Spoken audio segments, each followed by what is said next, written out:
Have you ever missed someone who made your life harder?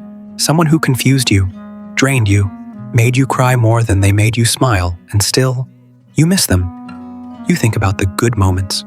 You replay their laugh.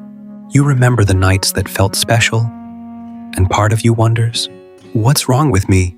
Why do I miss someone who hurt me? Why does my heart want something my mind knows was bad for me? If you've ever felt this, you're not weak. You're not broken. You're experiencing something powerful. Nostalgia. And nostalgia is not memory.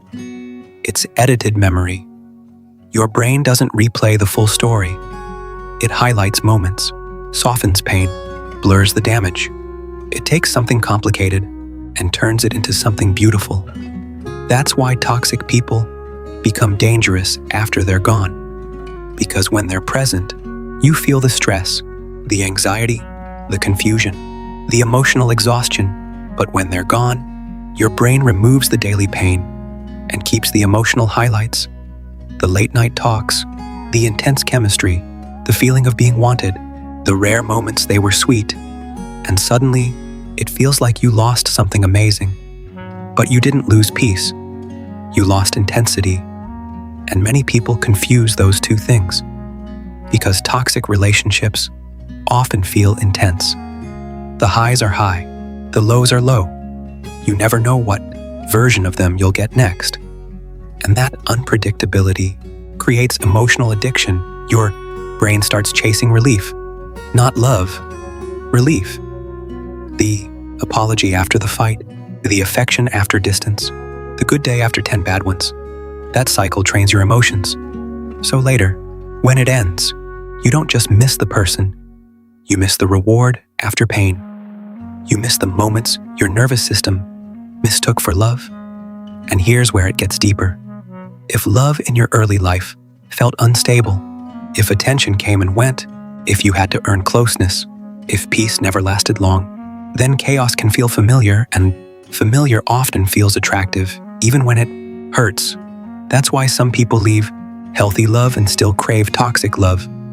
Not because toxic is better, because it feels known, and the brain often chooses known before it chooses healthy. So, if you miss them right now, pause before calling it love. Ask yourself, do I miss them? Or do I miss the version of them that only showed up sometimes? Do I miss the person? Or do I miss the emotional high that came after pain? Do I miss connection? Or do I miss what felt familiar? Those questions matter, because nostalgia can pull you backward into something your healing already escaped. And the truth is, you can miss someone and still know they were wrong for you. You can feel attached and still choose distance. You can remember the good without returning to the damage. That is growth. Real healing is not forgetting them, it's remembering clearly the good moments, the bad patterns, the truth of how you felt consistently, not just occasionally, because anyone can feel amazing sometimes. What matters is how they made your life feel overall. Calm, or anxious, safe, or confused, loved, or emotionally hungry. So if nostalgia is hitting you today, it doesn't mean go back. Sometimes it simply means your heart is remembering in fragments, and your job now is to remember the whole story.